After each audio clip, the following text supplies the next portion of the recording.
Assalamualaikum warahmatullahi wabarakatuh.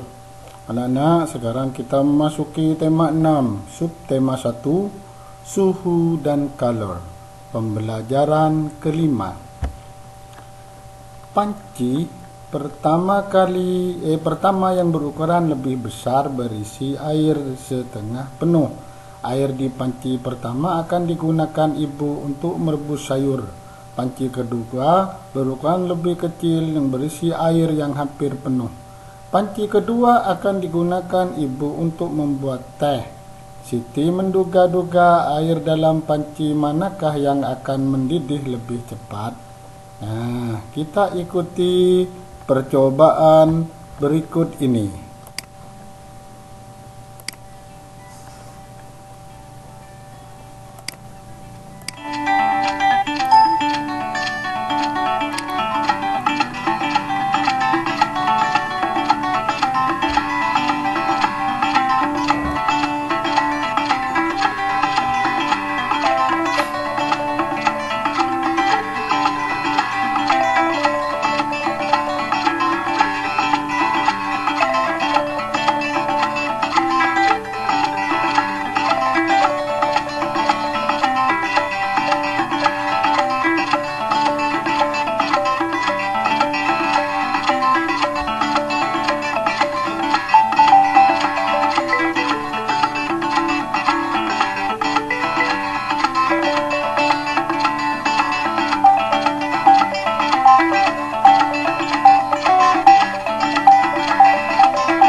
Itu adalah percobaan tadi.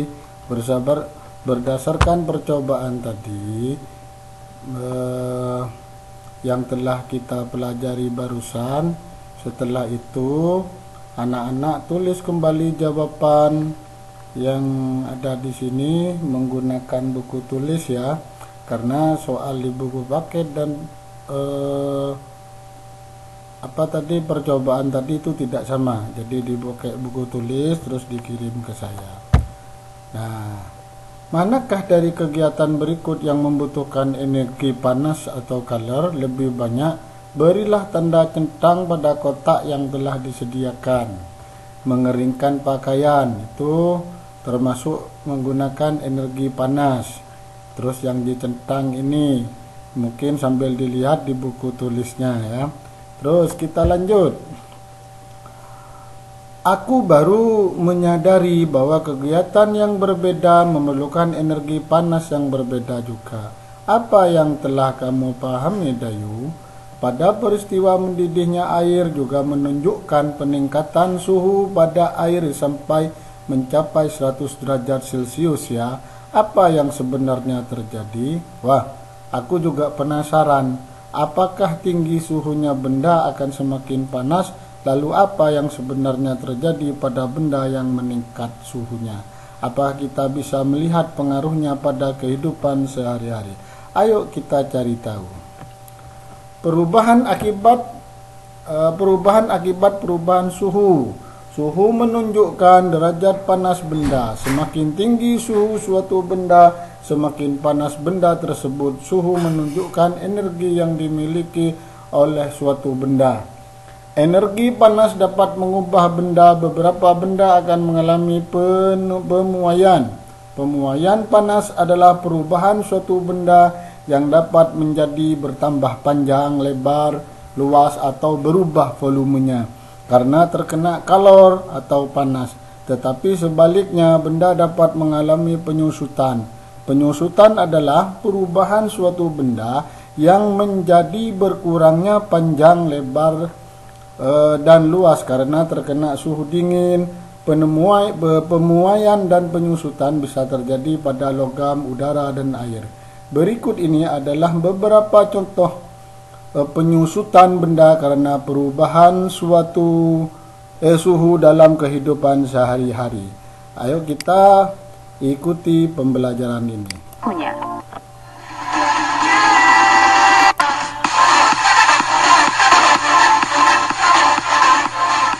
Atau kalor yang diserap oleh suatu benda dapat mengubah suhu benda tersebut. Sebagai contoh, sewaktu air dipanaskan, air menerima energi panas dari api melalui panci yang mewadahinya.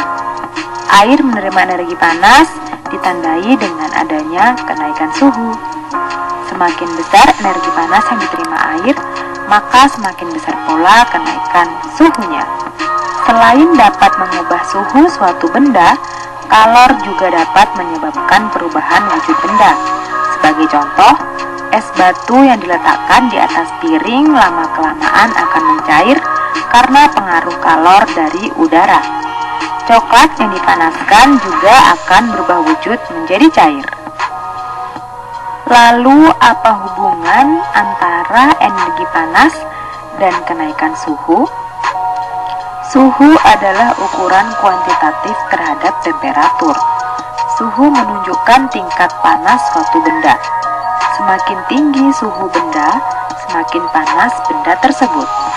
Perubahan suhu benda dapat mempengaruhi wujud benda. Perubahan suhu pada benda tersebut akan menyebabkan pemuaian. Pemuaian adalah perubahan suatu benda yang dapat menjadi bertambah panjang, lebar, luas, atau berubah volumenya karena terkena kalor atau panas. Perubahan suhu juga menyebabkan penyusutan. Penyusutan adalah perubahan suatu benda sehingga panjang, lebar, dan luasnya berkurang karena terkena suhu dingin. Pemuaian dan penyusutan bisa terjadi pada logam, udara, dan air. Berikut beberapa contoh pemuaian dan penyusutan. Pertama, pemasangan kaca jendela. Bingkai kaca jendela sengaja dibuat lebih besar. Ukuran bingkai yang sengaja dibuat lebih besar ini dimaksudkan untuk memberikan ruang pemuaian kaca saat terkena panas. Jika bingkai tidak dibuat ruang pemuaian, kaca akan retak dan pecah saat terkena panas.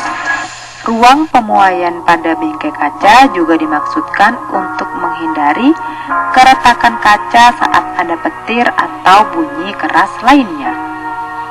Yang kedua adalah ban. Tahukah jika memompa udara terlalu banyak ke dalam ban sepeda itu berbahaya?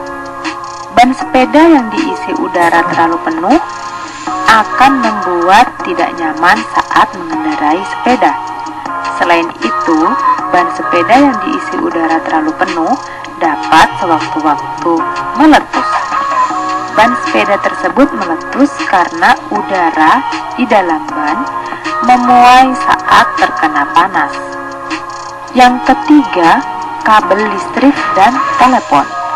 Kabel listrik dan telepon dibuat kendor. Kabel tersebut sengaja dibuat kendor agar kabel tidak putus saat kabel menyusut pada malam hari. Selain itu, kabel listrik dan telepon dibuat kendor agar tidak mudah putus saat tertimpa pohon yang tumbang. Yang keempat adalah pemuaian yang terjadi pada gelas kaca. Gelas kaca dapat retak bahkan pecah saat dituangi dengan air panas. Mengapa demikian? Gelas kaca tersebut memuai. Proses pemuaian pada gelas kaca tersebut tidak rata. Oleh karena itu, sangat disarankan tidak menuang air panas ke dalam gelas basah atau gelas yang baru saja diisi dengan air dingin. Yang kelima adalah pemuaian pada sambungan rel kereta api. Sambungan rel kereta api diberi celah. Pemberian celah pada sambungan rel kereta api dimaksudkan untuk memberi ruang pemuaian. Ruang pemuaian tersebut dimaksudkan agar rel kereta api tidak melengkung saat terkena panas. Rel kereta api yang melengkung dapat membahayakan gerbong kereta dan penumpang yang melewatinya. Demikian kita telah belajar bersama tentang pemuaian. Nah, itulah anak-anak ya. Itulah yang bisa saya sampaikan sekarang. Silahkan dipelajari berulang-ulang dan selamat belajar di rumah. Semoga selamat dan semangat. Saya akhiri akhir kalam. Assalamualaikum warahmatullahi wabarakatuh.